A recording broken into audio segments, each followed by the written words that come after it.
Hi, I'm Wendy from Shiny Happy World, and in this video I'm going to show you how to make this cute bat and also a version of this bat where he's flying instead of having his wings folded. Here's how to make it. All right, this is the video showing you how to assemble the bat pattern if you are using a light box. So first I will just give you a quick look at my setup. So I've got my light box. I've got three things. My light box turned as bright as it'll go. I've got a placement guide, and then I've got a clear silicone mat. I've got all of my pieces cut out. That means they're cut on the solid lines around the pieces, and I can ignore all of the dotted lines in the pieces except for any stitching lines. That would be the eyelashes, which I'm not going to do on this one, and the smile, which I am going to do because smiling bats are cuter. And I'm just gonna put that down on the light box so I can see the line through it and just trace that line over to the fabric side. So now I am ready to go, and I'm going to start with piece number 1. So piece number 1 is one of the ears. Bats have very large ears, which makes total sense. And number 2 is his other ear. So the number of the pieces identifies what's what, but it also tells you what order to lay them down in. So number 3 is the head.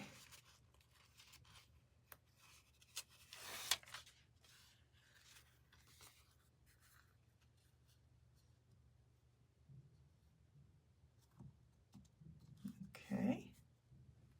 All right, 4, 5, and 6 are the eyes and the nose. 4 and 5 are the eyes. 6 is another oval, but it's a little bit smaller than the eyes.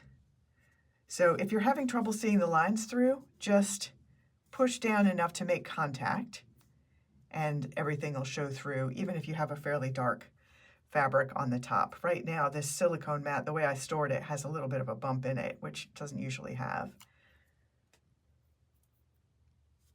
But push it down and you can see just fine. You don't have to push hard, just enough to make contact will let those lines shine through.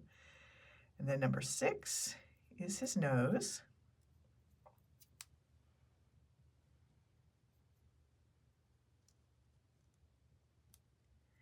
And then 7 and 8 are his teeth. And these are small. So if you don't want to applique the teeth, you certainly don't have to. First of all, you can leave the teeth off. When bats have their mouths closed, you don't really see the teeth. But the teeth are kind of cute and are kind of a thing that we think about when we think about bats. So I wanted to include them. But if you don't want to applique them, I chose to applique mostly to show you that it is possible to applique them. But if you don't want to do that, you could use some of the same tips that we use for the small eyes and noses if you don't want to applique those. And the pattern has a link to some different ways that you can handle them, including just doing some embroidery or using felt, or there's a couple of different options on there. You can use fabric paint. All of those will work. So now we're doing piece number 9, which is one wing, the part of the wing that gets covered up.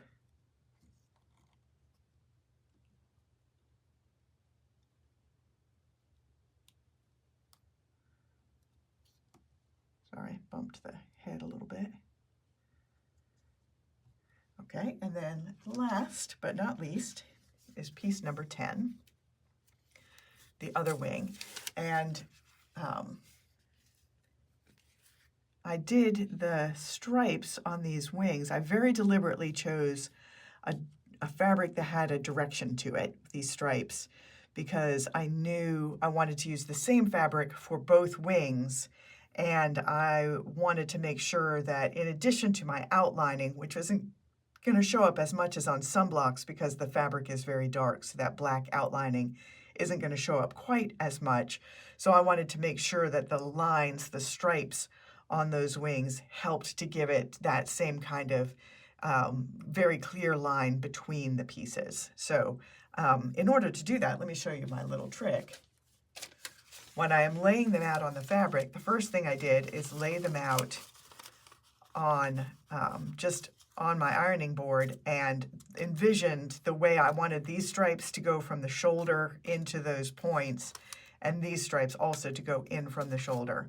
And so I just drew a couple of pencil lines on the paper side of my piece so that then when I was laying it out on the fabric, I knew that I wanted my lines to run in this direction, and that helped me to position the pieces on the fabric exactly the way I wanted them to look. I also, I love this design. I call it God's Eye, and I want to make that, if I use it for a face, I always want to have a line going down the center of the face to keep things somewhat symmetrical looking. And so I'll always just fold the fabric along that line just to give myself a guideline to center the face piece on that. So I really do think about a lot of these things as I am positioning the fabric, the template pieces on the fabrics. So that is that. Everything is laid out. I like the way it looks. I'm going to carefully lift up the silicone mat, carry it to my ironing board, fuse everything in place right on the mat, let it cool, and then I will peel it up and do a final fuse on the actual fabric background. Then I'll do all of my outline stitching and bring it back here and show you the finished block. I will also show you a version that I made without the teeth so you can see what that looks like.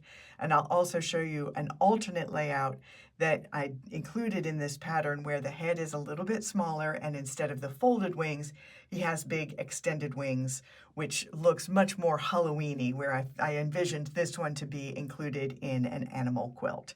So I'll be back and show you those finished blocks. So here's the finished bat. Bats usually come in brown or in gray. Sometimes they have kind of a reddish coloring to them. One thing that you will notice if you study photos of bats, which I did when I was putting this pattern together, is that the ears and the wings are usually darker than the face. So whether you choose to make a gray bat or a brown bat or kind of a cinnamon colored bat, just keep that in mind, that the ears are usually darker. The ears and wings are usually darker than the face. So here's my brown bat, but I also made a black bat. And on this one, so this guy has the eyelashes and no teeth. And this guy has no eyelashes, but he does have teeth. So just two different options that you can do. And I have one other option as well. So this is a flying version of the bat. So the bat's head is smaller so that you could fit these extended wings in there. And I actually am going to make this, so your pattern is going to have the bat be a little bit smaller even than this. I designed this one to fill a 10-inch block if it was tipped sideways like that, but it really fills the block and it makes it a little difficult to position in there without it going over the edges. And I realized as I was finishing this guy up that if I made it just a little bit smaller and he could fit sideways, it would make a great half block addition to any Halloween quilts that you wanted to make. So the size for this guy in the pattern that you have is going to be just a little bit smaller than this. So just bear in mind, it will work sideways in a 10-inch block, and you'll still be able to angle it within that block. So if you wanted to do them on full squares, you could have them all fluttering around, and it would still be super fun, and everything will still be totally stitchable. So that's how you make the bat pattern. Two different ways to make him, flying or just hanging around. I'm Wendy from Shiny Happy World, and I will see you next time.